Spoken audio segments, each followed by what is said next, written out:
आज हमारा देश आज़ादी के 75 वर्ष का उत्साह मना रहा है, पर इस उत्साह में क्या हम एक चीज भूल रहे हैं कि वास्तव में आज़ादी की व्याख्यान क्या है। आइए इतिहास के कुछ पन्ने पलटते हैं और देखते हैं इस आज़ादी की ओरिजिन क्या है और आज के क्या हालात हैं।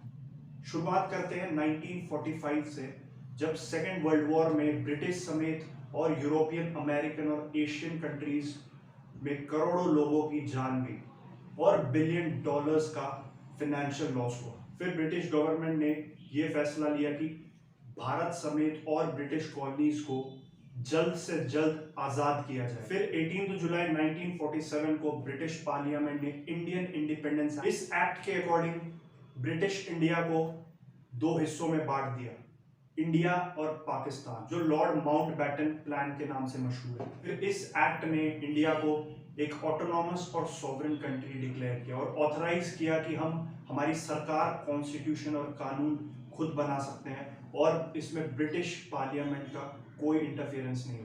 फाइनली 15 अगस्त 1947 को अंग्रेजों ने भारत को आजाद किया।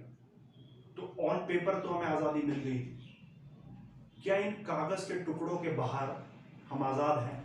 वर्ल्ड वॉर की तबाही के बाद 24 अक्टूबर 1945 में यूएस और ब्रिटेन ने यूनाइटेड नेशन ऑर्गेनाइजेशन को एस्टैब्लिश किया, जिसका ऑब्जेक्टिव था कि पूरे वर्ल्ड में पीस और हार्मनी को मेंटेन किया जाए।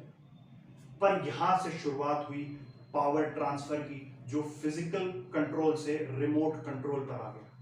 अब इस रिमोट कंट्रोल को और मजबूत बनाने के लिए यूनाइटेड नेशंस ने अलग अलग एजेंसीज को एस्टैब्लिश किया, जिसकी शुरुआत हुई आईएमएफ और वर्ल्ड बैंक से, जिसमें 50 to 60% शेयर यूएस और यूके का है, जिसका मेन ऑब्जेक्टिव था कि जो डेवलपिंग कंट्रीज और पुअर कंट्रीज है उनको लोन प्रोवाइड कर। अगली एजेंसी जो यूनाइटेड नेशन ने एस्टैब्लिश की वो थी वर्ल्ड हेल्थ ऑर्गेनाइजेशन, जिसमें भी मैक्सिमम फंडिंग यूएस और यूके से आती है, जिसका मेन ऑब्जेक्टिव था कि वर्ल्ड के हेल्थ इश्यूज को रेगुलेट करना।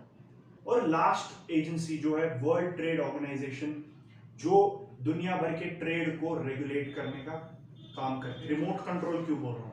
वर्ल्ड हेल्थ ऑर्गेनाइजेशन ने मार्च 2020 में हिंदुस्तान में लॉकडाउन इंपोज करने के ऑर्डर्स दिए। उसके बाद मास अनएम्प्लॉयमेंट, लेबर्स का माइग्रेशन, जो 1947 के बाद सबसे बड़ा माइग्रेशन था। इकोनॉमी -23.9% पे चली गई, जो 40 साल में सबसे निचले स्तर पर थी।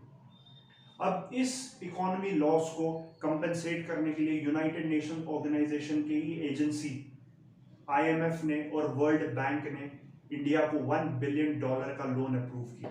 फिर अगले साल जब हमारी इकोनॉमी ग्रेजुअली ग्रो कर रही थी, तो यूएस गवर्नमेंट के मेडिकल एडवाइजर डॉक्टर फॉची ने इंडिया में लॉकडाउन इंपोज करने के ऑर्डर्स दिए और उसी साल डॉक्टर फॉची ने प्रेस रिलीज में ये कहा कि अमेरिका की सिचुएशन चाहे कितनी भी खराब हो, पर वहां पर लॉकडाउन नहीं लगेगा।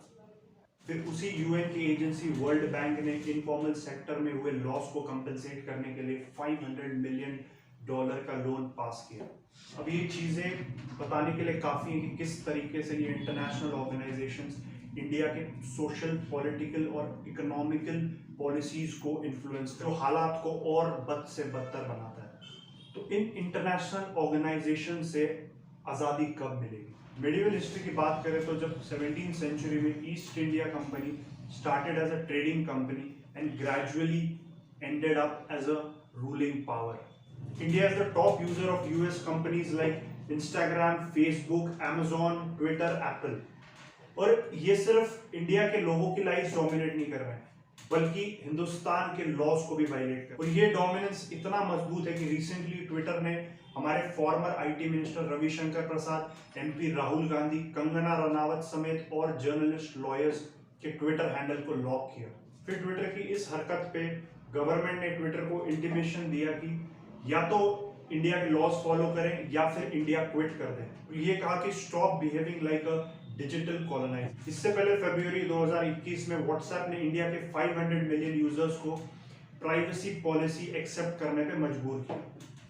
रॉयटर्स के एक रिपोर्ट के according all India online vendor association ने अमेजॉन के खिलाफ एक 700 पेज की कंप्लेन रजिस्टर करी कंपटीशन कमीशन ऑफ इंडिया ने, क्योंकि अमेजॉन ने कंपटीशन एक्ट का वायलेशन किया। ब्रिटिश ईस्ट इंडिया कंपनी से तो हमें आजादी मिल गई थी, पर ये नई ब्रिटिश ईस्ट इंडिया कंपनी 2.0 के कॉलोनाइजर से हमें आजादी कब मिलेगी?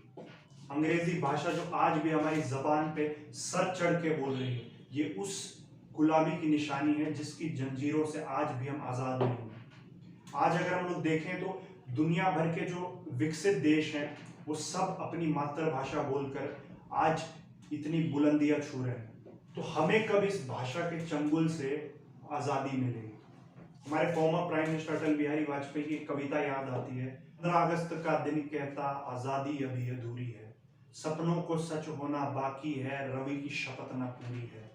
जिनकी लाशों पर पग धरकर आजादी भारत में आई, वे अब तक है काना बदोशी। कलकत्ते के फुटपाथों पर जो आंधी पानी सहते हैं, उनसे पूछो 15 अगस्त के बारे में क्या कहते हैं। अगर आपको ये वीडियो अच्छा लगा तो लाइक करें, अपने फ्रेंड्स और फैमिली के साथ शेयर करें।